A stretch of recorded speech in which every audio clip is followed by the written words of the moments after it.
Well, hey guys, I am here at Sephora and JCPenney. Let's head on in there and see what Sephora has lately in the realm of skincare products. Typically, they have a bunch of stuff that people are interested in, so I thought we would head on in there and go through it.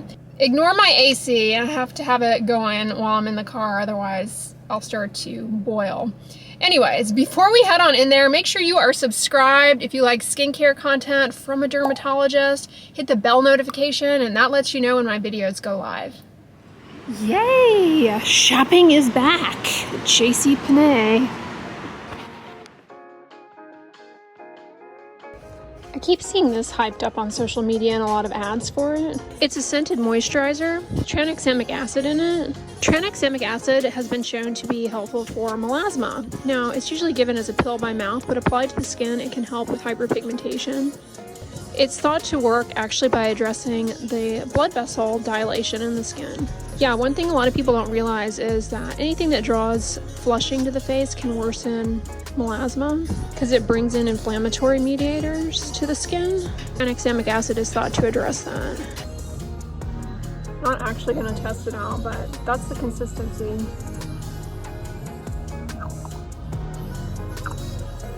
Scent's not too strong. I am kind of shocked that they still have these testers that somebody could put their finger in. That seems a little sus to me. This is a popular product. I tried a few years ago. It was so-so. Hydrating, but nothing to like write home about. Well, the youth to people is looking a little Spartan here. Looks like they have an exfoliant with alpha hydroxy acids, really glycolic and or lactic, and salicylic acid and polyhydroxy acids. And those are all good for gently exfoliating the skin, softening dryness. They're good ingredients if you have skin texture issues that you're looking to address. They're also helpful for hyperpigmentation, provided it's not too irritating. One thing about this product I saw on social media, a lot of people were posting photos that the product was getting crystallization, and basically the ingredients were precipitating out, and that's no good. I've never been a fan of this brand. This cleanser has been around for a while. It's okay. It's like nothing to write home about, and it's $36, kind of pricey for a cleanser. I mean, if you love it, no problem there, but the fact that this precipitated out so much for so many people kind of gives me pause about this brand as a whole. Like, that should not have happened. What's in their Adaptogen Deep Moisture Cream? $58? Wow. Peptides can have a skin firming effect. Sweet almond oil, it's an emollient, as is jojoba seed oil. Borage seed oil. I wonder what the texture of this is. It's probably pretty emollient. Then they have a mask, Hydrate and Glow Dream Mask with Maqui and vitamin C squalane. That's an emollient, hyaluronic acid, a humectant, natural fragrance. Fragrance can be pretty irritating in skincare products. It doesn't really have a fragrance to it. Ooh, La Hendrix has a Fat Glow Facial with polyhydroxy acids and Nordic birch sap. Okay. This has fragrance and lemon extract. Both of those can be pretty irritating. It also has the polyhydroxy acids, which are good for exfoliating dry skin and improving moisture retention. Niacinamide and licorice root are helpful for redness. Then we have this Dewtopia.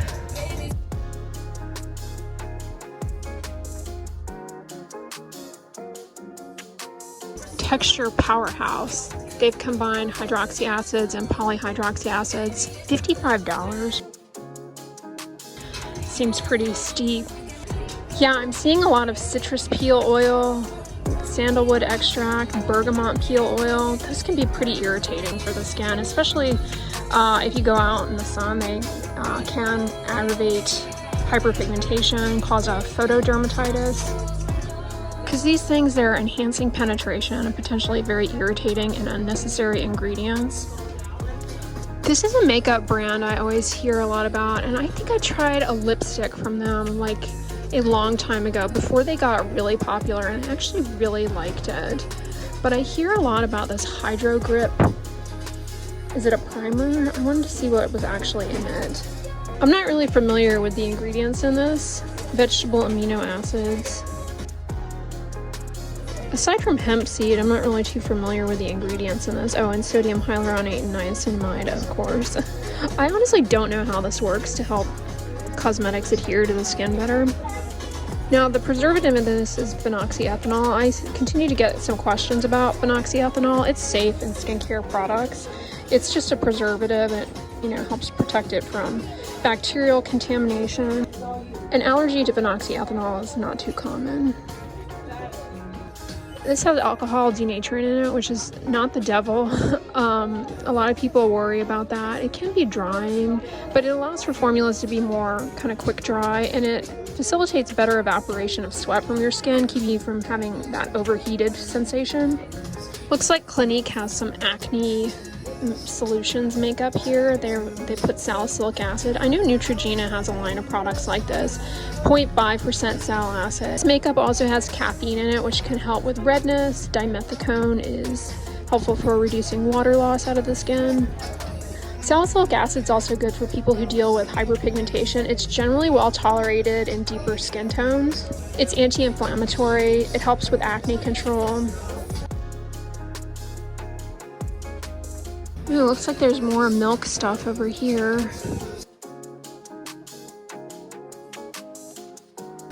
Moisturizer, fragrance-free. Pretty steep. Same with the cleanser. People always make that kind of blanket statement that makeup companies should stay in their lane and not do skincare. Fig fruit extract, that actually may potentially be irritating. Now, fig is one of those citrus fruits that can have phytocoumarins, which can cause a phytophotodermatitis. Presumably in skincare products, cosmetics, that compound has been removed, but I'm just pointing that out because I don't know why they're always adding fig and stuff. This has shea butter, which is nice for reducing water loss out of the skin. Here's Rare Beauty. Now, I know celebrity stuff is tongue-in-cheek, but I have to say I've been using their mascara that a viewer sent it to me, and I really like it. I'm not seeing it here, but I've been really happy with it. Oh, here it is. This Perfect Strokes. $20 doesn't seem too bad either. I mean, no, it's not like Maybelline prices, but for a celebrity anything at Sephora, I would say that is not too horrible. It has a nice lengthening effect. I've talked about before how iron oxides in sunscreens can help protect against visible light that comes from the sun and contributes to hyperpigmentation, but those iron oxides are also in your makeup, so if you wear makeup, presumably you're gonna get some benefit there as well, like in foundations and stuff. Here's the Inky list. They have a few good products. This is one of my favorite cleansing balms, although I have to say the packaging is kind of annoying.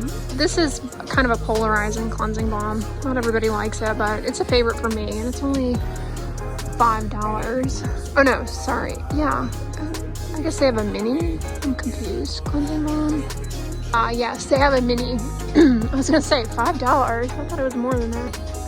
I've tried out this Omega water cream, and I don't know, it's a pass for me. $9.99. I don't think that's that inexpensive. And I like their salicylic acid cleanser. I have some things from Tatcha. Okay, this Kiss You lip balm, I have to say, I was gifted this, the Kiss You lip mask, and I'm ashamed to admit, I actually love it and have finished the majority of it. I know it has fragrance, but it's actually really good. The fragrance, unfortunately, can be pretty irritating in the long run on the lips. But yeah, I definitely think that took me by surprise, actually, how much I liked that. Now, the water cream, that's a pass. I did try it and was not impressed. Here's another brand that it's just overhyped. The Glow Recipe, let's put fruit juice and everything. This is a $45 hydrating type serum. By hydrating, I mean it has a bunch of humectants that will help pull water up into the stratum corneum, improving the moisture content. It does have fragrance and then a bunch of kind of fruity extracts, as well as a peptide that's probably proprietary or trademarked. I'm not sure what the peptide does. $45 for a guava vitamin C serum. Where's the cream cheese? Comment below on if you know what I'm talking about. If you know, you know. If you don't know, then you need to try that combo. Thank me later. This has a variety of stabilized vitamin C derivatives. I'm not seeing actual ascorbic acid. The reason is likely that it's difficult to formulate. It's prone to degradation, and it's difficult to formulate in a way that it actually gets into the skin. So they use these derivatives, which are not very well studied. This also has a tranexamic acid we talked about earlier that can address redness and hyperpigmentation. Some peptides, more niacinamide than last time. Like, why would you need to buy a serum, a niacinamide serum? This is a scented niacinamide serum. This is such a common ingredient. Chances are you're using it, unless it irritates your skin, and you probably are aware that it irritates your skin and you've been avoiding it maybe. I got a new sun hat a viewer sent me. It's actually pretty lightweight and comfortable. It's by Columbia. Well, is it just me, or was that Sephora hurting for stockage? Probably related, I don't know, maybe just supply chain issues and all of the delays and things. It's just night and day in comparison to how it used to be going in there. It's been a while since I've been in a Sephora, actually, like a big one. The little mini ones in JCPenney are often a lot easier to film in because I don't know, they're not as hands-on. But I hope you guys enjoyed this video. On the end slate, I'm going to put another shop with me video if you guys enjoy those. I think one where I go through Walmart if you want some more budget-friendly items. But if you like this video, give it a thumbs up, share it with your friends, and as always, don't forget, sunscreen and subscribe. I'll talk to you guys tomorrow. Bye!